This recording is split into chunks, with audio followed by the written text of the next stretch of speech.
What is going on, man? It's been too long.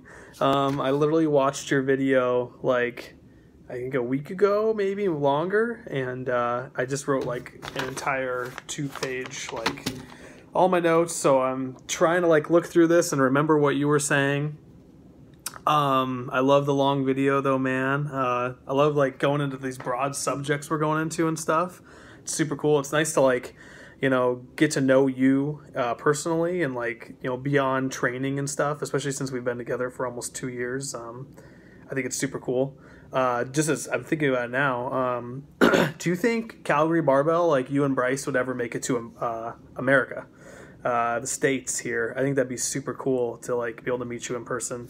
Let me know if Bryce has ever talked about that or something. I think that'd be freaking sweet. Your spreadsheet sounds freaking sick. I cannot wait to use it. I wrote down Mike T is a smart dude.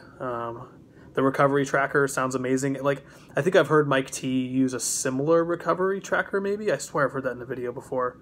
But that sounds freaking awesome, and I think that'd be a great tool to have. I've heard that you were becoming a bodybuilder. I think you had mentioned like hypertrophy and like getting shredded or something was sounded interesting to you. Here I am packing on the pounds, and you're gonna start getting shredded over there. It's pretty sick, man. Whatever whatever fuels you to get to the gym, like doesn't matter what the heck it is, man. That's freaking sweet. I wrote you're gonna start living that Dragon Ball Z life, that start looking like Goku, Vegeta, Piccolo. I don't know if you're a Dragon Ball Z guy, but Dragon Ball Z is what got me into weightlifting. So when I was in elementary school, yeah, go Vegeta. We talked about like these guys that were like super old, like David Hicks or Ricks, something like that, and they're like in their 50s, almost 60, still setting PRs and like setting world records and stuff. That's super inspiring. I guess I never really thought about that. I keep, as long as you don't put like these blocks in your head, like why can't you PR for years and years to come? As long as like me, as long as I stay healthy, like we continue to progress. So it's really all that matters. Also, your teaching sounds freaking awesome. Courses sound sick. Trying to get my notes here. I think whatever you were teaching, it didn't really sound like we had much of that like around here. I actually, when I first went to college, I was an exercise science major. And then I switched over to accounting, which is quite different, but it was just kind of one of those things where I kind of knew like lifting was always going to be there for me, and I just kind of wanted to, I don't know, I always like kind of liked accounting and business, so I was like, I can do accounting and business and like still lift, like, so it's like not like I'm going to lose lifting, but that sounds freaking awesome. But I think you said something about you learn more about lifting, like being under the bar and actually doing it than like in a classroom. And like, dude, that's so freaking right though. Like when I was doing my like exercise science classes, which exercise science wasn't a very large degree, so I actually am not that far away from getting a degree in exercise science if I really ever wanted to. It's like, dude, I kind of knew all the stuff for the most. It's just, I don't know. You learn so much under the bar. You know what I'm saying. Like you already said it, so. But I like your philosophy on teaching and how like you're not trying to pound these kids into the ground and like, yeah, it's just ridiculous what people are doing. I have here in all caps, you didn't watch football. That's insane. That is unheard of for me. On Sundays, I watch football. Like, I don't really care much about college, but like I bleed green for my Eagles, who lost Sunday night, but they are just banged up. They got really banged up that game. That sucked. I had a question, like, do you watch American college football? So I think you said you watch like Alabama and stuff like that. So is that like a big thing up in Canada? Like, do you guys watch like our college's football? I'm not gonna lie, I love Roll Tide. I love Bama. It's just, I love watching good football. I like the Patriots. I like Clemson. I like Alabama. Like, it's just fun to watch. We talked about POD. We talked about Sonny Sandoval, and I went back and watched his podcast on YouTube with Ryan Reese. It's so freaking good. It's awesome. But you said you like the same exact albums I did, especially Satellite was an amazing album by them. Their stuff now, I agree, is like, I don't like it as much, but I still dig them as people. I think they're freaking awesome. And I had no idea you played drums. That's freaking sick. Do you get to play them often? Do you have like an actual drum set, or do you have one of those electronic ones with like the headphones and stuff? I got a buddy that plays drums, and he's like super good. He's been doing it since he was a kid, and he like taught people and stuff. And I tried it one time, and I'm like, wow, this is like, it's like tapping your head and like rubbing your stomach at the same time or something. I don't know. It was really hard. Let's see.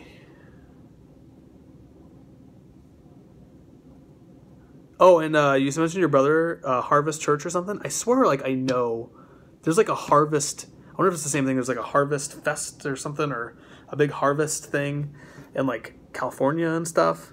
And I wonder if like it's the same, like that Harvest Church and stuff. But your brother's a cabinet maker now. Like, that's freaking awesome. You got to explain that to me. That's freaking sweet. I am so like not handy. I wish I could do stuff like that. Like, that's so freaking cool. I can't even like, can barely freaking change a light bulb over here, man. I'm terrible. But yeah, the church you went to sounds freaking cool. Like a church where unchurched people attend. That sounds awesome. Gonna get into that later. You know, the article of discussion, I think, is what you mentioned. I'm gonna talk about my training really quick for week 9. So as far as how my body feels, my glute feels okay. Actually today I squatted and had probably, it's been my glute and my back, well, especially my back has been improving over like, I'd say the last week or so. I think it was an amazing call by you, taking out the top set, of, not just like not deadlifting me at all, but just taking off that top set, day 2 deadlift. I think that's a huge help, man, especially from a psychological perspective. Like, I know day 1 deadlift, I can kind of push it a little bit, you know, even though it hurts, because day 2 deadlifts just back off. So it's like, push it day 1 and then, you know, just got to do back offs day 2. Not that big of a deal. But I think that's helped a lot. And also, every night I kind of assess what hurts, and I take a softball or a lacrosse ball to it for just a few minutes. I've been doing that obviously for my glutes for a long time now. I started doing it on my back, and I found the spot with a lacrosse ball, and been doing that every day, and I think that's actually been helping as well. So that's my glute, that's my back. My shoulder just bugged me on one day. You'll see on my day 1 bench, you won't really see it, but I kind of hit a little high on my chest a couple reps, and it kind of aggravated my left shoulder a little bit. And it was kind of cranky a little bit on my day 2 benching with the tempo, which I did 230 for a triple. And it just kind of strained. It just felt very overworked and very strained right there. And I loaded up my back off set, and I did the first rep, and I'm like, you know, it just doesn't feel good. So I just racked it and called it, and haven't had any issues since. So, and my estimate winter max for a bench has been 302. Last time I went in, which I did a 260 double, and today when I went in and crushed. So man, that's an all-time PR, all-time estimated winter max PR, which is pretty cool.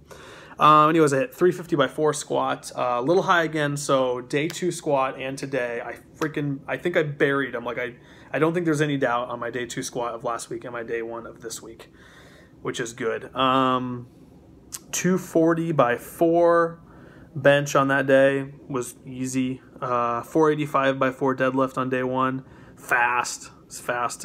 Back didn't hurt too bad. My lockouts weren't great, but also they weren't terrible. A big mental cue that has been working for me, and you've mentioned it to me before, something similar, is, you know, knee extension, push with your legs, and like visually, all I'm trying to think about now deadlifting is like, use your legs, use your legs, use your legs. Do not use your back. Like, take your back out of it. It's just a stabilizer. And just thinking that over and over again, I think has really helped. So 230 by 3 board press, easy. 370 by 3 squat with the sleeves. So I'm going to do sleeves on that day of squat for the next 8 weeks, and then after that I'm going to do sleeves on both days. So yeah, and I think depth was all right there. And then 260 by 2 bench that day. I didn't get a freaking film it. I'm so mad. 260 by 2, definitely a PR, but I think it went okay. Like, I'm going to do it again next week so I can film it and actually see what the speed was, because it was around a 7-ish, but yeah, I'll redo it and actually film it. Then my day 2 deadlifts, my back offsets felt good. There was a little bit of back pain, but it wasn't too bad. So, and then 245 single on tempo board press was easy money. Before I forget, the meat is out. It's really funny. It's on my birthday. I was kind of thinking that because my birthday's on a Saturday this year. January 25th. So January 25th, 2020 is the next meet. Hoping for a 480 squat, a 300 bench, and a 620 dead. I'm hoping to crack 1400. It's kind of my goal. We'll see how that goes. I think I'm pretty confident in the deadlift. I don't think that's going to be an issue. Fairly confident on the bench. I think the only thing that would kill me is if like my butt came up, or I don't know. I feel really confident. I'm hitting 300s right now. Estimated 100 maxes. I know those aren't official, but like I don't know. And then squat, I feel pretty. I mean, I crushed 463 last meet, so at minimum I want to get like 475, but I'd really like to get 480. I'd really like to hit 500 squat next year. Okay, this video is already going to go long again. So back to the article of discussion. So,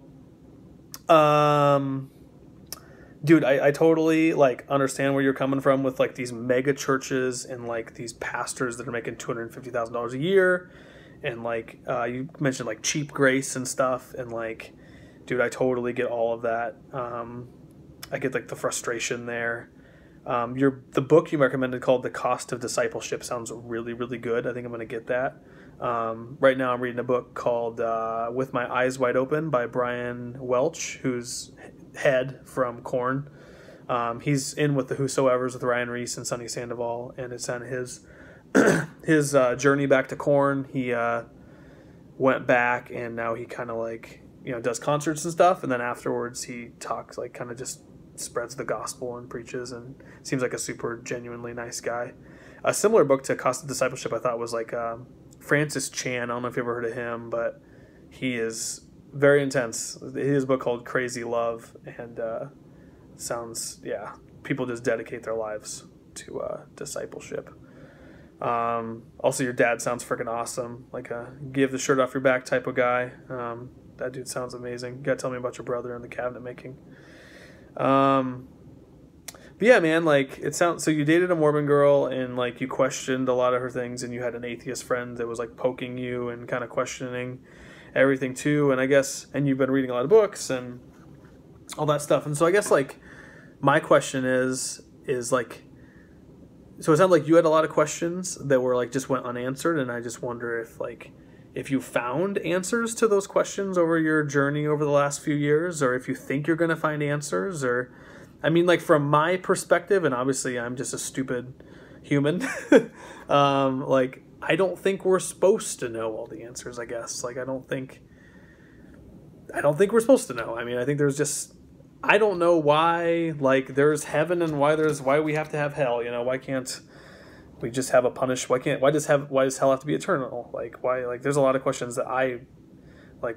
Why did God like send down a flood and kill all humanity except for Noah? Like, why does He kill all these people? Like, the Old Testament is just full of killing. Why? But I don't know. I have a lot of questions too, but at the same time, I kind of think that I don't think we're supposed to. I don't know. I don't think we're supposed to maybe know. I think our thoughts are human thoughts. God's thoughts are God's thoughts. They're higher than ours, like it says in the Bible and stuff. And I don't know, that's just, I guess, my take on it. But I'm just curious, like, what answers you're looking for. Maybe if you're finding them, or kind of where you're headed, I guess, because it's been about 3 years now. So just kind of curious on that. But yeah, man. Oh yeah, and pub theology sound really cool too. I freaking like that. That's a really sweet idea. I think that's all I have.